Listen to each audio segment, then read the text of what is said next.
Yo les BG, c'est Velux, j'espère que vous allez bien. On se retrouve pour une toute nouvelle vidéo sur Brawl Stars. Aujourd'hui les BG, qu'est-ce qu'on va faire? Il y a eu la nouvelle saison Nano Noodle. Vous avez des pouvoirs sur des brawlers. Après les œufs, les sushis. Du coup, et maintenant c'est les nouilles. À ce niveau-là, on pourrait faire un pique-nique. Ça commence à faire beaucoup de saisons, on a ça. Mais aujourd'hui, on n'est pas là pour juger la saison. On est là pour juger les 10 meilleurs nano-pouvoirs de la mise à jour. Donc, j'espère que vous allez apprécier la vidéo. N'hésitez pas à juger mon classement, de me dire ce que vous en pensez ou d'autres brawlers qui pourraient être intéressants. Et on est tout de suite parti avec le top 10. Les BG. Le top 10 a été dur à juger parce qu'il y a pas mal de brawlers qui ont des bons pouvoirs, mais il faut qu'on trouve un qui est assez fort, mais pas non plus le meilleur du jeu. Donc c'est pour ça que j'ai décidé de prendre Nita. Donc là, pour l'instant, vous ne voyez rien, tout est normal, l'attaque est classique, les PV normal. Mais quand je vais mettre le, vous allez comprendre ce qui a changé. C'est parti. Voilà. L'ours, les gars, à 20 000 PV. Mais là, 18 920, normal. Et sous hyper, 22 000. C'est juste trop cheaté, les gars. Vous pouvez rien faire. Tu mets Bruce sur un autre joueur. Tu mets son gadget là, qui immobilise. T'es fini. Tu peux rien faire. Donc c'est pour ça que je mets Nita en top 10 des meilleurs nano-pouvoirs de la mise à jour. Et donc, on passe au top 9. Les BG. On retrouve en top 9 Elisa avec son premier pouvoir qui fait que son attaque reste une seconde de plus à la distance max. Donc vous voyez, ça donne ça et à la fin, ça reste un peu. Vous allez me dire, une seconde, c'est nul, c'est court et tout. Oui, mais ça peut largement faire le taf. Vous allez voir sur le robot, si je me place bien. On va lui mettre, les gars. Voilà. 11 000 dégâts. Parce que en fait, son attaque est rapide. Donc, une seconde à la fin, ça change tout. Et donc, au lieu de mettre 5000 dégâts, on en met 2 fois plus. Et en plus, les gars, combiné à son pouvoir star qui, quand son attaque reste sur un brawler, ça augmente les dégâts sur le temps. Et ben, ça donne ça. Et c'est beaucoup trop fort, les gars. Je tombe sur des games contre ça. Mais je sais que la game est terminée parce que c'est trop fort. Elisa, elle est là avec ce pouvoir. Tu peux rien faire. Donc c'est pour ça les gars que je mets Elisa en top 9 des meilleurs de nos pouvoirs. Parce que c'est très très bien. Mais il y a encore mieux que ce brawler. D'ailleurs, vous allez le voir tout de suite au top 8.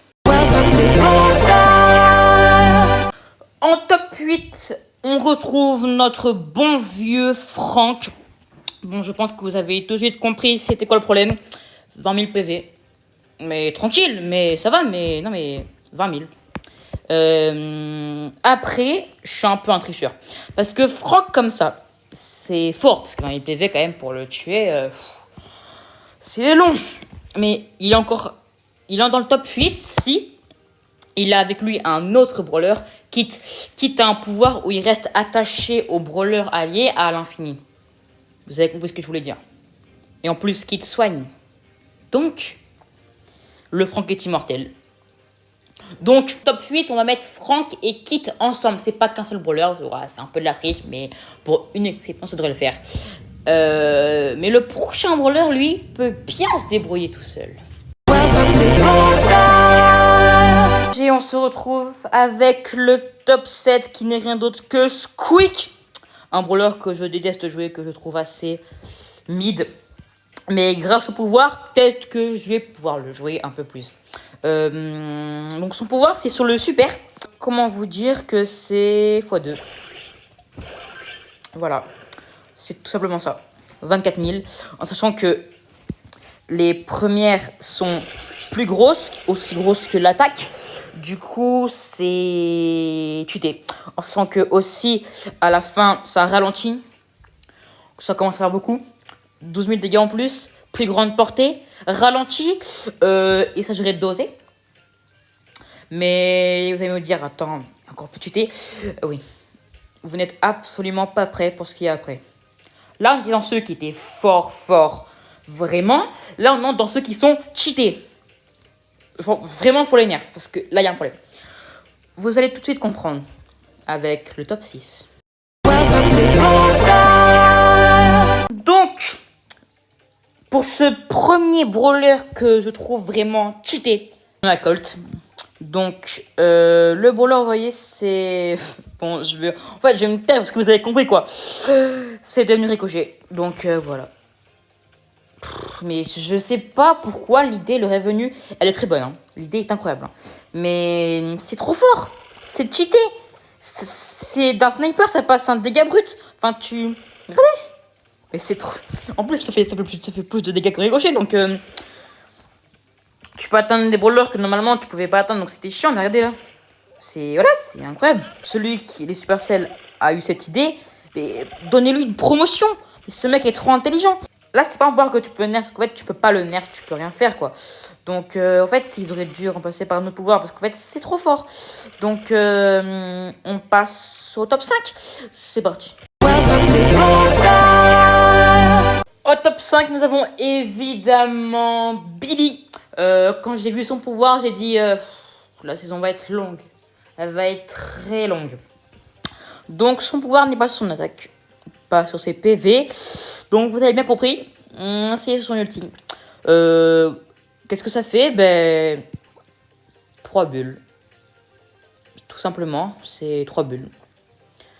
Heureusement qu'ils ont mis 30% de dégâts en moins quand même. Au lieu de faire 1800, ça met 1260. Mais 3 bulles, les gars. C'est... Voilà, quoi. Avec l'hypercharge, ça en fait 6. Vous voulez que je montre un exemple? Vous allez voir.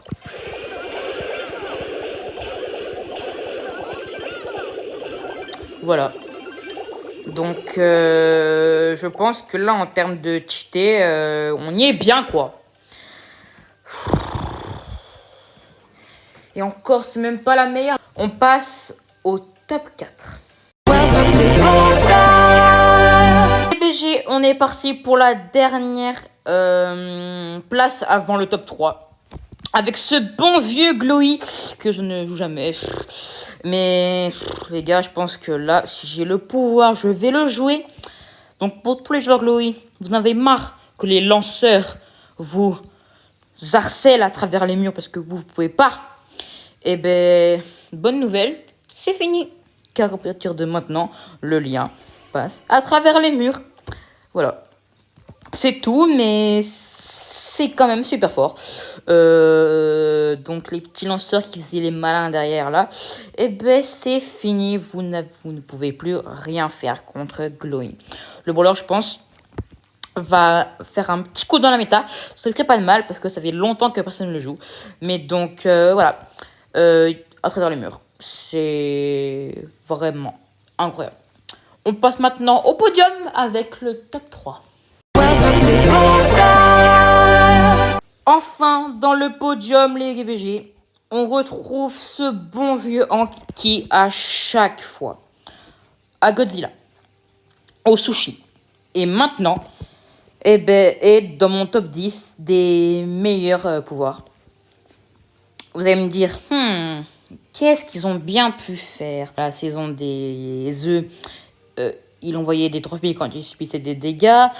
La saison des sushis, pareil. Qu'est-ce qu'ils auraient bien pu faire pour que ça soit pas trop cheaté? Ils ont rien changé. Ils ont pas compris la leçon. C'est trop cheaté, les gars. Non mais Supercell, mais apprenez de vos erreurs, quoi. Mais qu'est-ce que vous avez fait encore? Un monstre! Vous aurez pu, je sais pas, diminuer les dégâts, diminuer la torpille. Je vous imagine pas en braquage. Le coffre, il le sent passer. Hein. Donc les gars, c'est pour ça que je mets Hank en top 3 des meilleurs pouvoirs de la saison. Et on passe maintenant au top 2. En top 2, les gars, Buster. Un brawler que je trouve sous-côté, que je joue pas assez souvent, je trouve. Peut-être parce que aussi il y a tellement de brawlers mieux que ça. Avec les pouvoirs, vous allez voir qu'il y a passé de sous-côté à beaucoup trop fort. Vous savez que Buster a un ult qui renvoie les dégâts. Donc je crois que ça renvoie 1600, je crois. Ouais. Sauf qu'avec le pouvoir, le Buster renvoie un total de 9999 dégâts. C'est-à-dire qu'il one-shot à peu près 90% de tous les brawlers. Mais écoutez, tout va bien. Encore une fois, Supercell, dosez! Pourquoi 10 000? Mais, je sais pas, mais réfléchissez un peu de créer au pouvoir. Vous avez fait ça aléatoirement, vous avez dit, ça va être drôle. C'est pas drôle. Ce n'est pas drôle. Donc, s'il vous plaît, Supercell, faites quelque chose parce que quand je vais la voir, je vais faire un massacre. Donc, voilà. On passe, les gars, au top. Ah là là là là là là là, les gars. En top 1. Sirius. Bon, les gars, j'ai rien fait. Vous avez déjà compris ce qu'il fait. Sirius, sous ses munitions, vous voyez qu'il a une petite barre. Toutes les 8 secondes, il invoque une ombre d'un de ses alliés. Donc là, comme je suis tout seul, j'envoie des Sirius, mais ça peut aller très loin, les gars. Ça peut... C'est trop fort, les gars. C'est, pour moi, le meilleur pouvoir. Parce que en plus d'avoir ceux de l'ult, tu as ceux du gadget. Donc, c'est aberrant. Qu'est-ce que tu veux faire contre ça? Mais rien. Donc, voilà. Bah écoutez, quand vous allez tomber en game contre Sirius, je pense que vous allez vous amuser. Vous voyez que j'ai un rire un peu sarcastique. Vous avez quand même compris que ça va très mal se passer. Donc voilà les gars, je sais pas quoi dire de plus. Sirius, top 1 des meilleurs pouvoirs de la saison. Donc voilà l'équipe, j'ai enfin terminé mon top 10 des meilleurs pouvoirs de la saison. Donc n'hésitez pas à liker, à vous abonner, à commenter, à partager peut-être des brawlers que j'aurais oubliés ou que vous n'êtes pas d'accord avec moi, qu'il y a des brawlers que je devrais enlever de mon classement. Dites-le moi les gars, on pourrait débattre. J'espère que vous avez apprécié la vidéo. Passez une bonne journée, c'était Valux et à bientôt pour une nouvelle vidéo.